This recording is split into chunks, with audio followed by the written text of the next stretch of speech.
Okay, let's talk about toll-like receptors. Toll-like receptors are something that can help in the innate immunity and in the adaptive immunity. They can be presented on T lymphocytes or in lymphocytes in general. The thing that I'm going to talk about it in the innate immunity. So specifically, it can be in macrophages, okay, like this one. This one is the macrophage, okay. So macrophages and dendritic cells, okay. Dendritic cells, which are both antigen-presenting cells. I'm not sure if it can be in other cells. In any case, so toll-like receptors, this one, okay. A toll-like receptor is a receptor that is presented on the outside.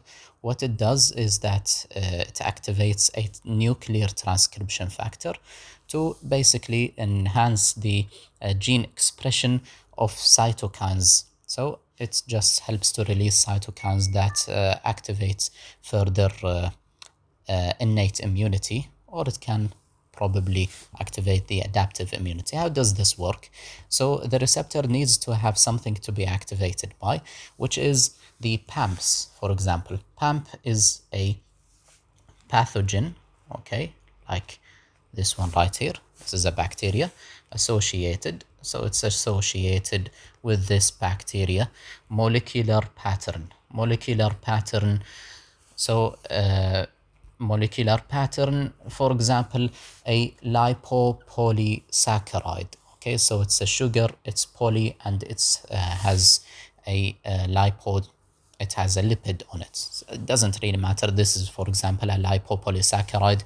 A toll-like receptor, for example, toll-like receptor 4 with a co-receptor CD14. Doesn't really matter to remember those things, but a toll-like receptor can have this PAMP presented to it, and it can attach to it, and then the toll-like receptor will activate to basically secrete or increase the upregulation. So it increases the regulation, also increases upregulation of nuclear factor kappa B. Okay, so this is a nuclear factor. So basically, it's a nuclear transcription factor. Okay, a transcription factor basically upregulates some genes or changes the genes in the nucleus. So in this one, basically, you will have more cytokines because the nucleus will produce an RNA, and the RNA will make proteins. These proteins will be cytokines, basically. You can see it in here. It's more complicated. So toll-like receptors, CD14, other co-receptors, whatever.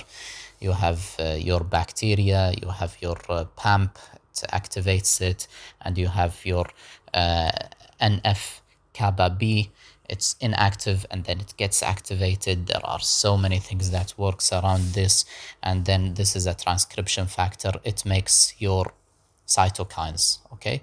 These cytokines, for example, interleukin 12, 6, 1, 1, okay? So 1 alpha, 1 beta, tumor necrosis factor alpha, this is a nice one, and I don't know what this one is, okay? That's it.